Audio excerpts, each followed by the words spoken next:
ಎಲ್ರಿಗೂ ನಮಸ್ಕಾರ.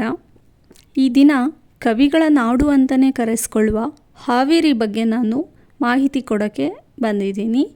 ಹಾವೇರಿ ಜಿಲ್ಲೆ ಕರ್ನಾಟಕ ರಾಜ್ಯದ ಮಧ್ಯಭಾಗದಲ್ಲಿದ್ದು ಉತ್ತರದ ಬೀದರ್ ಮತ್ತು ದಕ್ಷಿಣದ ಕೊಳ್ಳೇಗಾಲ ಇವುಗಳಿಗೆ ಸಮಾನ ಅಂತರದಲ್ಲಿದೆ. ಉತ್ತರ ಕರ್ನಾಟಕದ ಜಿಲ್ಲೆಗಳಿಗೆ ಹೆಬ್ಬಾಗಿಲು ಜಿಲ್ಲೆ ಎಂದು ಸಹ ಪ್ರಸಿದ್ಧಿಯಾಗಿದೆ. ಈ ಜಿಲ್ಲೆಯು ಸಾಂಸ್ಕೃತಿಕವಾಗಿಯೂ ಕೂಡ ಶ್ರೀಮಂತವಾಗಿದೆ.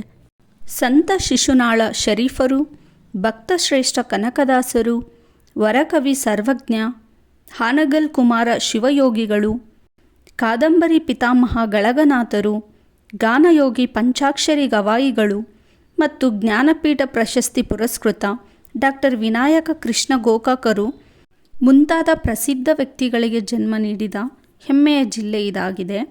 ಬ್ರಿಟಿಷರ ವಿರುದ್ಧ ಹೋರಾಡಿ ವೀರ ಮರಣವನ್ನಪ್ಪಿದ ಮೈಲಾರ ಮಹದೇವಪ್ಪನವರು ಕೂಡ ಹಾವೇರಿ ಜಿಲ್ಲೆಯವರು. ಹಾಗೆ ಮತ್ತೊಬ್ಬ ಸ್ವಾತಂತ್ರ್ಯ ಹೋರಾಟಗಾರರಾಗಿದ್ದ ದಿವಂಗತ ಹಳ್ಳಿಕೇರಿ ಗುದ್ಲೆಪ್ಪನವರು ಕೂಡ ಹಾವೇರಿ ಜಿಲ್ಲೆಯವರು. ಇವರು ಅಲ್ಲಿಯೇ ಗುರುಕುಲ ಮಾದರಿಯಲ್ಲಿ ಗಾಂಧಿ ಗ್ರಾಮೀಣ ಗುರುಕುಲ ಎಂಬ ಹೆಸರಿನ ಶಾಲೆಯನ್ನು ಆರಂಭಿಸಿದರು. ಹಾವೇರಿ ಜಿಲ್ಲೆಯು ಗದಗ ಜಿಲ್ಲೆಯನ್ನು ಒಳಗೊಂಡಂತೆ ಮೊದಲು ಧಾರವಾಡ ಜಿಲ್ಲೆಯ ಭಾಗವಾಗಿತ್ತು.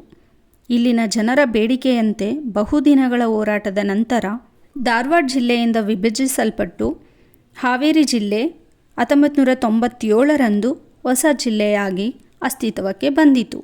ಈ ಜಿಲ್ಲೆ ಸಾಕಷ್ಟು ಐತಿಹಾಸಿಕ ಹಿನ್ನೆಲೆಯನ್ನು ಸಹ ಹೊಂದಿದೆ. ಈ ಜಿಲ್ಲೆ ತುಂಗಭದ್ರಾ ಮತ್ತು ವರದಾ ನದಿ ಪಾತ್ರದಲ್ಲಿ ಬರುತ್ತಿದ್ದು ಜನರ ಇತಿಹಾಸ, ಪೂರ್ವ ನಾಗರಿಕತೆ ಬಗ್ಗೆ ತಿಳಿಯುವ ಎಷ್ಟೋ ವಿಷಯಗಳು ಇಲ್ಲಿ ಕಾಣಸಿಗುತ್ತವೆ. ಈ ಜಿಲ್ಲೆಯಲ್ಲಿ ಪ್ರಮುಖವಾಗಿ ಕೆಲವೊಂದು ದೇವಸ್ಥಾನಗಳನ್ನು ನೋಡ್ಬೋದು. ಅದರಲ್ಲಿ ಗಾಳೇಶ್ವರ ದೇವಸ್ಥಾನ ಪ್ರಮುಖವಾಗಿದೆ. ಈ ದೇವಸ್ಥಾನವು ಚಾಲುಕ್ಯರ ಕಾಲದಲ್ಲಿ ನಿರ್ಮಿಸಲಾಗಿದ್ದು ಗಳಗನಾಥ ಎಂಬ ಊರಲ್ಲಿದೆ. ನೆಕ್ಸ್ಟ್ ತಾರಕೇಶ್ವರ ದೇವಾಲಯ. ದೇವಾಲಯದ ಹೆಸರು ಶಿವನ ತಾರಕೇಶ್ವರ ರೂಪದಿಂದ ಬಂದಿದೆ. ಈ ದೇವಾಲಯ ನಿರ್ಮಾಣದ ಹೆಸರು ಕದಂಬರಿಗೆ ಹೋದರೂ ಸಹ ಕಲ್ಯಾಣಿ ಚಾಲುಕ್ಯರು ಇಂದಿನ ದಿನಗಳಲ್ಲಿ ಕಾಣುವ ರೂಪದಲ್ಲಿ ಗಮನಾರ್ಹ ಬದಲಾವಣೆಗಳನ್ನು ಮಾಡಿದ್ದಾರೆ. ತಾರಕೇಶ್ವರ ದೇವಸ್ಥಾನವು ಭಾರತದ ಪುರಾತತ್ವ ಸಮೀಕ್ಷೆಯ ಪಟ್ಟಿಯಲ್ಲಿದೆ. ಕರ್ನಾಟಕದ ಪ್ರವಾಸಿ ಕೇಂದ್ರಗಳಲ್ಲಿ ತನ್ನದೇ ಆದ ವೈಶಿಷ್ಟ್ಯತೆಗಳಿಂದ ಗುರುತಿಸಿಕೊಂಡು ಜನಪ್ರಿಯ ಹಾಗೂ ಜನಪರವಾಗಿರುವ ಉತ್ಸವ ರಾಕ್ ಗಾರ್ಡನ್ ಹಾವೇರಿ ಜಿಲ್ಲೆಯ ಗೊಟಗೊಡಿಯ ಹೆಮ್ಮೆಯ ಕಲೆಯ ನೆಲ. ಪ್ರವಾಸೋದ್ಯಮಕ್ಕೆ ಸಮಕಾಲೀನ ಸ್ಪಂದನೆಗಳನ್ನು ನೀಡುತ್ತಾ ಕಲಾ ನೈಪುಣ್ಯತೆಯಿಂದ ಜನರನ್ನು ಹೃತ್ಪೂರ್ವಕವಾಗಿ ತಬ್ಬಿಕೊಳ್ಳುತ್ತಿರುವ ಕನ್ನಡದ ಕಲಾಭೂಮಿ ಈ ಗಾರ್ಡನ್.